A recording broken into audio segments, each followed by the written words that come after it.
Hi, everybody. It's Duffy, and welcome to Dental Entrepreneur, the Future of Dentistry's podcast. I'm so glad you're here with me today, and I've got a very special guest. He is an icon in dentistry. I have known about him for so many years, and I met him years ago, but I want to tell you a little bit about him before we get started. Dr. Bryan Laskin is a Minnesota dentist and tech entrepreneur on a mission to connect dentistry and empower patients through innovation and standardization. Co-founder and CEO of Toothapps, CAIR, C-A-I-R, and Dental Standards Institute, Dr. Laskin is a podcaster and best-selling author. His latest book, Unfair Care, is set to be released October 2025, which we are in, and I want to say welcome, Dr. Bryan Laskin. Hello. Hello. Thank you so much for having me. Appreciate it. I love everything you do, and so it's an honor to be here. Well, it's an honor to have you. As we were talking before we got started, you're one of our famous dudes, a man that supports women in dentistry, and we love what you're doing. And you've always been such a gentleman, Bryan. I remember meeting you, and I think it was an SEN meeting, like maybe my first SEN meeting when you had, was that your first company, OperaDDS? OperaDDS, yeah. Well, it was my first technology company. Okay, so I just remember thinking, gosh, you're a dentist and you've got this AI company and you're at the beginning of, it felt like to me, the beginning of tech taking over a lot of dentistry. So kudos to you. Have you always been really techie? Yeah, I like to say I was born in 1972, which is the same year that Pong video games came out. It was sort of like cast in stone or maybe in silicone that I would be into tech. Early on, got involved with CAD CAM, CT imaging, training other dentists. It was really inevitable that my entrepreneurial streak met a need, and that's how Opera was born. And now I've just been kind of on this whirlwind of leveling up technology and helping other companies and growing companies that hopefully will make positive change for practices and for patients. That's wonderful. I know you love dentistry in our profession, and you have helped so many companies grow with your expertise, and that's very generous of you. We appreciate that. Dentistry is full of innovation and ideas and technologies, and yet we are often seen as lagging behind. And I want to know from your perspective, what are the most effective strategies for helping dental teams and patients change rather than resist it? Great point. Now, here's where I think dentistry is behind, because we have this dichotomy in dentistry where there's areas that we are very far ahead.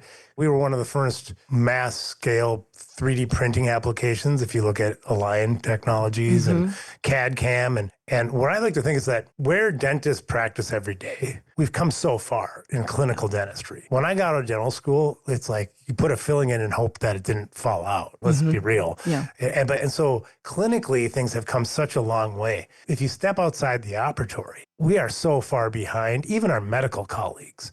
If we look at how our data is not exchanged, how we interact with our patients, the vast majority of practices have patients call them if they want to make an appointment. I don't know about you, but I don't know business that have actually picked up the phone and called, right, in the last year. Frankly, I think it's because dentists are busy and we pay attention to what our job is, and we frankly aren't aware of what's going on at the front desks and outside the walls of our dental practice. And that has put us very far behind. And so that's where I spend a lot of my time, is trying to get dentistry up to speed and hopefully at least leapfrog our medical colleagues. Because let's face it, the medical experience is horrible. It's worse in dentistry right now. And how can that be? Like, people don't like change, for starters. So, I mean, it's really hard to get everybody to buy in, and then their heads are down into the practice. So they don't sometimes look up and see what's around them. And honestly, they, in the past, didn't really want to know what was going on at the front desk and the AI and how they could help the patient flow. And I loved your idea with the Toothapps, because that seems like that's just a no-brainer. I'd love you to tell us a little bit about that, because what's behind that app and that company that you built? Well, thank you. And I realized I didn't really directly answer your first question, is what can people do about it? Like, how can they incorporate change? And I think number one is, if you're a dentist or if you're an office manager or if you are a leader in a dental practice, people are looking for you to lead, right? So number one, change begins with you. You have to say that we're going to do better tomorrow than we did yesterday. We're not going to just do what we did yesterday because it's easy.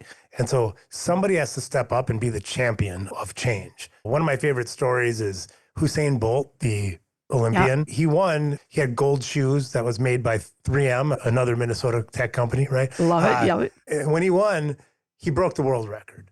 But what most people don't know is that runners 2 and 3 also broke the world record. And so Oh, afterwards, the reporter went up to the two people that got 2 and 3, who most people don't remember, right? right. And said, "You also broke the world record. How did that happen?" And their response was, "We were trying to just catch Hussein." So people Yes. follow, the pack will follow the leader. So somebody has to be the champion. It doesn't have to be the dentist. It doesn't have to be the office manager, but somebody has to take the lead and be the Hussein Bolt of the technology. And to answer your second question about Toothapps and how that got started, we already mentioned Opera. That was born out of frustrations that I had in my dental practice to automate and solve some problems with my dental practices. Toothapps was created because of problems I found in dentistry growing a technology company. And that's the lack of what's called interoperability or data access. This Mhm. idea of does it integrate with my practice management system is a stupid question to have to ask. There are standards in medicine and standards that we're creating in dentistry, how things should work. This data, that the electronic dental record is legally owned by patients, Mhm. and you as a dental practice are legally responsible for what happens with that data. And today, unless you're using Toothapps, frankly, because I don't know another company that does it, you don't have visibility or access to that data, either as a patient or as a dental provider. And so that's what we do, is we make that information normalized and available to the people that need it to provide the best care. And to me, again, I'm sorry, it's just such a no-brainer because in the dental practice, I mean, from how I understand it, you don't get all the information from the patient. They just forget, they don't know, and you need to have something that you can rely on, especially from health records and then sending referrals out and all of that. You have to treat the whole person. And we've been talking about the oral systemic connection forever, but that has to do with your records too, right? Oh, I mean, think about this. Last time you got a new patient Yeah. that moved from Oklahoma to your town, what records do you get? Nothing. And then if you take a full set of x-rays and there's a perfectly good looking root canal that has a radiolucency around it that isn't symptomatic, what do? The answer is you don't do, or I didn't do, what you would have to do to actually fully treat the patient, which is get the records and get the history of that tooth, right? The history, yes. And when you refer to an endodontist, when they refer them back to you, all of this should be just seamless communication, Yeah. because 100% of what we do, maybe 99.9% of what we do, Yeah. is based on a diagnosis that is based on data, and we don't have it a lot of the time. Then you even mentioned another thing, which is we're all talking about medical dental integration. We don't have dental to dental integration, right? Let Yeah. alone medical. So once we bring in the medical data and we have comprehensive dental information, the level of care that we'll be able to provide patients in our offices, it's going to be on another level. I think the lack of data access is the biggest chokehold on innovation. It's also the number one thing that is preventing us from providing more elevated care. And also, it's the biggest chokehold on your revenue, because if you have things fail, that's not revenue positive, right? Hmm. It's not an inconsequential No. thing, right? We just don't think about it because we go, oh, that's the data we had available yesterday, and it's the same today. Oh my God, it's so wise. I mean, even back to the story of the root canal. So this person has probably had that. Maybe they've had it for 15 years and they're just perfectly fine and the body does heal itself. And so even from just building your patient flow, new patients and the referrals, wouldn't you just love to go to a dentist that says, well, this has been going on for 15 years and I've seen your records and I think this is great. And this is obviously working for you, right? And you would love that dentist. You would refer that dentist versus you come into a new practice and you see all these incipient areas of decay that have been there for 25 years and you fill them. I mean, it's just, again, just like, oh my gosh, this is so genius. And it seems so simple. So good Well, for it's just, you. yeah, I appreciate that. I mean, and think about, what if that periapical radiolucency wasn't there when the root canal was done a year ago? It's there now. And there's a note in the records that says horizontal fracture along the pulpal floor. So if it's problematic, extract and do an implant. Okay. Well, now we know what we need to do. We need to Yeah. extract and do an implant versus nothing and just having this grow and become problematic. Yeah. So that's why I say it's revenue generation, because everything has to have a diagnosis for us to do it. And today we just don't have that ability. So yeah, I appreciate that. It's got to be there and it's got to be implemented and executed. You've got some technology now that helps. So that has to get out there. And there are so many opportunities to enhance the overall patient experience. And I think Obviously, this is one of them. But what do you see as the biggest opportunity in the next decade, Bryan? I think the biggest opportunity that we have is to directly connect with our patients. We at Toothapps have created the product CAIR, as you mentioned, CAIR, which is a mobile application, kind of like MyChart people use mostly in medicine. Yeah. So patients can pay their bill, do online scheduling, securely message with your practice. They can also see those intraoral photos that you took and show them to their spouse at home. So it's right, the CT scan directly in their mobile application. We call it connected dentistry. When I got out of dental school 20 years ago, we were in a shift to digital dentistry. I think we're in a similar shift to connected dentistry now. And what that means is that patients are going to be empowered to be partners in their care. That's not just on if they have a cavity, what filling material to use. It's also, they have periodontal disease, gastric reflux, diabetes, and headaches. How do we comprehensively treat that patient from the oral health perspective, coordinating with our medical colleagues and bringing the patient into that equation? It's kind of a broader picture, but I think it's, if you think 20 years ago, what was digital dentistry looking like? It was CAD CAM and a computer on your calendar. We're in that phase of connected dentistry right now. So we don't really know where this is going to lead, but I think empowering patients to be partners in their care and bringing in overall health into our practices. I think that it's a fool's errand to think that physicians are suddenly going to be diagnosing distal lingual caries and number 6, right? It's on us to know more about the comprehensive health of a patient. Yeah, that's very interesting. And I think that the new generation and even us, you think about it, we want to have a little ownership in that. You're going to get more buy-in from the patient, more understanding, and you're going to be with the times. I mean, I can't tell you how many times people in the medical have had some medical procedure that they didn't understand. They don't even know what happened. They just got it done. And they find out a couple months later that maybe they could have done something else if they would have had more information. And I think that we're taking those things on. With the internet, they found that in medicine, you can Google everything. That's not going away. That is just going to get more robust as people become more interested in their health and the care that they're getting. So you're ahead of that game. And I'm glad that you're bringing that to the forefront, that the patients can be involved. You mentioned my book that's coming out in a few days, Unfair Care. Yeah. Unfair Care is a guidebook to patients on how to get the best care possible. Not just in dentistry, although there's a couple of chapters on oral health, the gateway to overall health, and how medicine and dentistry, in my mind, should play together. But overall, what I didn't see was a guidebook for patients, because people say healthcare is broken. I don't think it's broken. I think it's rigged. It's not designed for wellness. It's designed for profit. And it's working exactly as it's designed. So in the system of how it's designed today, not hoping for some policy change 20 years out, but today, how do you actually get the best healthcare possible in the United States and beyond? And that's kind of what the book is about, because oral health definitely has a major component to overall health. If I'm a patient and I want to be empowered to get the best healthcare possible, how do I do it? That's what this book is. Wow. So this book is so broad then. It's obviously not just for dental or medical professionals. This is for the grand population out there, and it will spread like wildfire because a lot of medical decisions are made for you, not with you. And this is changing. We're not standing for that anymore. Exactly. Yeah, this is for anybody who consumes healthcare, period. How do you actually get the best healthcare in a system that's designed to fail you? Because it is. So in the book, I talk about how it's designed to fail you. Probably more importantly, what do you do about it, right? Yeah. What do you as a human who's looking to not get the worst care that's prescribed, how do you actually get better care? Because we can't fix the system that it's in. We as human beings have to demand different things than we're demanding today. And the book, if you follow what the book prescribes, you will, while you get better healthcare for yourself and your family, you're also going to be stacking the stones to shift the system. Because if everybody demanded it the way that I prescribe in the book, the system wouldn't work the way it works today, right? Wow. It would have to shift to be in alignment with wellness.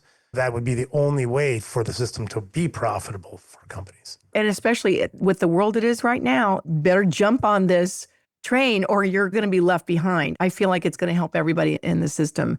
I love that. And I love the fact that you're company called Care. We were talking about that too. I love that. I said, well, why did you spell it CAIR? So explain that to our listeners because they're going to see the new company come out. And actually, I see a little bit of that on the cover because you are on the cover of the autumn edition of Dental Entrepreneur, the Future of Dentistry, which I'm thrilled about. Explain that and where you came up with that. Thank you. And thanks again. I mean, I'm honored to be on the cover of your magazine. I mean, what a great publication. And again, big fan of everything you do. It's funny because my book, Unfair Care, was sparked by a personal story from someone in my family that did not get the right care. Okay. And while I was also working on data accessibility for dental practices and patients, then I just realized how much of a problem it's not just in dentistry.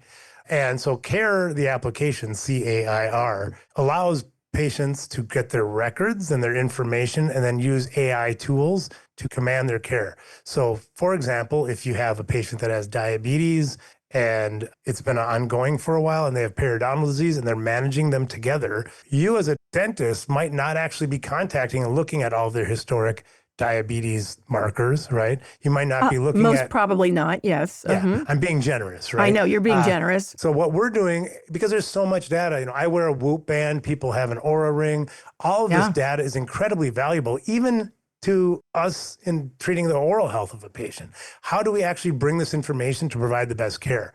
Well, the reality is that all of this data is customized to the patient, and that's what we're doing in CARE, is we're bringing together all of these data sources to help you as a provider and the patient deliver and receive the best care possible. And a big part of that is, what's AI good at? AI is good at mass amounts of data and then bringing it together and serving it up to you. So that's what we're doing with CARE. That's amazing. I'm excited for that. And when did you launch that? Earlier this year. So okay. CARE launched. It was originally called Toothapps Patient, which led to a little bit of confusion because which application to download, Toothapps or Toothapps Patient as a patient. And then also, if you have, let's say it's Johnson Family Dentistry, Toothapps Patient is a little kludgy. So we renamed it CARE in, I believe, March or April timeframe. And it's really taking off because every business, except for dental practices, have a mobile application where they directly connect with their customers, right? Yes. And it makes no sense that we don't, as a dental practice, have that. If you care more, you make more. That's a double entendre sort of too, because you're showing you care for people by giving them access and directly connecting with them. And then every time the patient pays their bill, they confirm their appointments, they send a message to you, they do an online scheduling, get third-party financing from CARE, the mobile application. It's something that your team doesn't even have to do. It automatically happens, right? And so most dental teams are overwhelmed right now. So if you can take that extra effort, put it in the palm of your patient's hand, you're doing a couple things. You're making it more convenient for them. You're showing them that you're giving them tools, that you care more for them. And then every time they use it, you're making more. And honestly, no one wants to talk on the phone anymore. I like talking on the phone to build a relationship. But once you have that relationship built, I really don't need to talk to you on the phone. I need a text. Everybody's busy. That just makes so much sense and will make it easier. And it shows you care about the patient. They're just not a number. Like, you're building that relationship, and it's a long, ongoing relationship. So I think you'll retain more of your patients. They'll think that you do care about them more.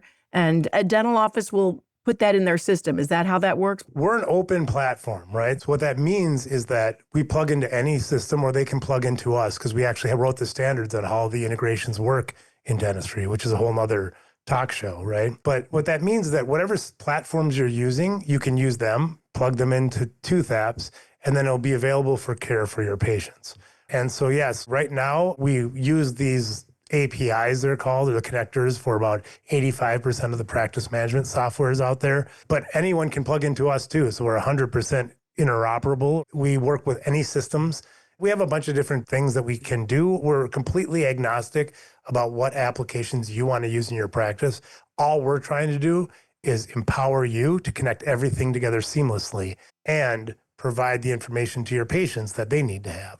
And we have a bunch of tools that are available and coming to really level up how we manage data in dentistry, because right now it's completely broken. That's a core issue that we're solving. And while you do it, it just costs less and you make more money and everything works better. And everybody sleeps better at night. And The other thing that you said that I really love is you're actually empowering patients. You want to be empowered in this day and age. We want to be able to know what's happening to our bodies and why it's happening and where our money is going, and it's going for a good reason, and that everybody wants to live to be 100. Now, I am one of those people that my kids are worried that I'm going to live to be 100. So that is a problem. That is a problem. So let's go back to the book. I want to finish up with this. So Unfair Care. What happened? What inspired you to write this? And when did you start writing it? Because it's coming out. I started writing it about a year ago. And, this is my third book. And my wife had a medical issue that she doesn't want me to talk about publicly. Okay. But what happened was there was a test. I'll just say this. There was a test that insurance denied multiple times. Okay. And we were told we couldn't have the test. And then when I said, well, we should, because this is a life or death test, frankly, right? Then I said, we're taking the test. And they said, well, it costs thousands and thousands of dollars. And I said, well, we have thousands and thousands of dollars, so take the test, right? Yeah. And my wife literally had to go in, not knowing what it was going to cost, or to just say, I'm here, so we're going to take the test. And what ended up happening is that test cost $3,200, okay, life or death test. But what I later found out is that if we had insurance covered it, the hospital would have paid $8,000. Okay. And this isn't a story about my wife. She's doing fine now, but it's a story about healthcare in the United States, just in general, where it's driven by perverse incentives and problems where I don't know the number of people that would actually, if they're told 5 times they can't have a test and that it costs thousands and thousands of dollars, who just show up, right? Yeah. And how many people have died because they haven't had that test at the crucial time? And it's not that test. It's many, many tests. Yes. Many different tests for different conditions. Along the way, the treatment that my wife had, there's things like step therapies where you have to fail horrible drugs multiple times to get better drugs that I would have just paid for in the first place, but they don't even give you the option. Yes. And so I had this sort of journey with my wife that made me go, nobody has written a book as to how do you actually manage this, right? Yeah. And so that's what I did. Oh my gosh. Honestly can't wait to read it. I can't wait to share it because you've got your story, Bryan, that thank you for doing something with that story. But we've all got stories of ourselves and our families that have been in the same situation and are suffering because of it now. It's unfair and it's unnecessary. Kudos to you for the courage. And I'm so thrilled that your wife is doing well and survived the unfair care that it could have been travesty. And again, unnecessary. So thank you for doing that. Thanks for all you do for dentistry. You are just so kind and generous with your knowledge. And it always stems from you just want it to be a better place to be in. And I really appreciate that about you. Do you have any parting words, Bryan, for our listeners today? The only thing I want to do is just reflect back what you said to you. Thanks for all you do for dentistry. And for every time I talk to you, you have such an abundant mindset and you're lifting up so many people that should be lifted up in the profession. And so thanks for all you do. Oh, well, thank you. Well, look, let's together, since you're a dude, capital D, lowercase e, capital WD, a dude, I think together the dudes and the do's are really making a difference. And we'll just continue to keep doing us. Okay? Sound good? Sounds good to me. Appreciate it. All right, everybody. Listen, don't forget to look. Our fall edition of Dental Entrepreneur, The Future of Dentistry is coming out pretty soon, right around the time of your book. It's going to be perfect convergence of genius. And so I can't wait to have you read Bryan's story, and please get that book.